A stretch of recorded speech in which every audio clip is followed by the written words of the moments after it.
Ya, orang kadang kita ini sama Allah Subhanahu wa taala dituntut untuk membuktikan bakti kita sama orang tua itu di saat orang tua kita berbeda pendapat sama kita. Orang tua semakin tua mungkin semakin ngerepotkan, atau mungkin minta sesuatu yang kita kesusahan. Nah, itu saatmu menunjukkan kalau engkau berbakti atau tidak. Jangan justru malah marah, malah nyakitin hatinya orang tua. Engkau baru diuji dengan ujian yang kecil seperti itu. Ada orang-orang yang diuji dengan ujian yang luar biasa. Dulu ada satu dokter nyeritakan kejadian nyata yang dia alami.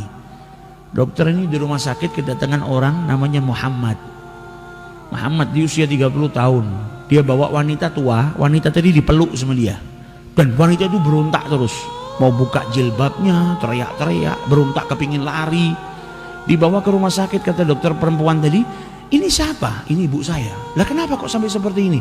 Ya ibu saya memang dari kecil lahir dalam keadaan kekurangan di akalnya.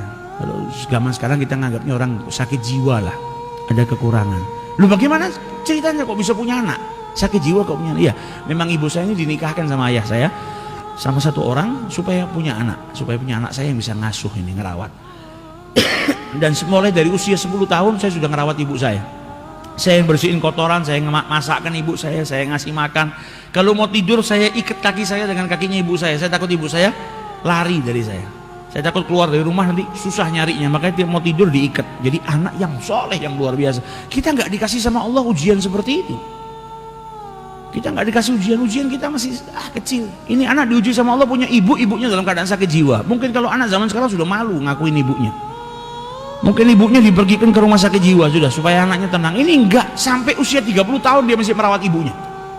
Lah kenapa dibawa ke sini? Ya ibu saya punya diabetes sama punya darah tinggi, ini saya mau kumat, saya bawa ke sini ke rumah sakit. Dan dipegangin ibunya ngelepas jilbabnya, nyanyi semua. Anaknya sabar luar biasa. Maka kata dokter tadi, kenapa tidak kau letakkan di rumah sakit jiwa? Ibumu kenal nggak sama kau? Nggak tahu. Sampai detik ini ibu saya nggak tahu kalau saya anaknya. Lah kalau gitu ngapain kau asuh? Kau letakkan rumah sakit jiwa dan kau bisa membina karirmu. Tapi yang menciptakan ibu saya tahu kalau saya anaknya. Allah ini nggak pernah lupa.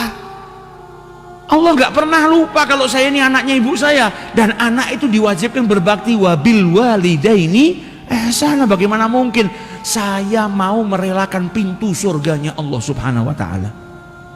Tiap hari saya berjuang, mau ibu saya kenal tidak kenal dengan saya, yang penting saya harus berbakti supaya tiap hari ada pintu surganya Allah yang terbuka buat saya. Ini baru luar biasa baktinya. Kalau kita di posisi itu, wallahu a'lam, mungkin tidak satu pun dari kita mampu. Dan ibunya ketika di dalam ruangan dokter tadi ngelihat acara TV di Mekah, maka ibunya tanya, kapan ke Mekah? Kapan ke Mekah? Kata anaknya, insya Allah kita akan ke sini. Kata dokternya, ibumu ini kan tidak punya kewajiban, sholat aja nggak wajib, hilang akal. Kenapa ke Mekah bareng? Dia bilang, ibu saya setiap punya keinginan apa, saya akan berusaha untuk mewujudkannya. Jadi nggak mau ibunya punya tamanni, punya angan-angan, punya cita-cita, dan anaknya tidak memenuhinya. Nah ini baktinya seorang anak. Yang seperti itu insya Allah masuk ke dalam surganya bi ghairi hisab. Karena baktinya kepada orang tua. Kita nggak dikasih ujian yang seperti itu. Kadang kita dikasih ujian kecil, beda pendapat sedikit sama orang tua kita atau apa. Kalau sampai kita nggak bisa menunjukkan, membuktikan bakti kita sama orang tua, ya rugi kita, rugi. Jadi apapun, bahkan dikatakan sama Nabi, wa in dzalama memang susah. Masa kita dizalimin kita suruh berbakti? Susah, karena imbalannya surganya Allah Subhanahu wa taala. Enggak gampang untuk dapetin surganya Allah Subhanahu wa taala.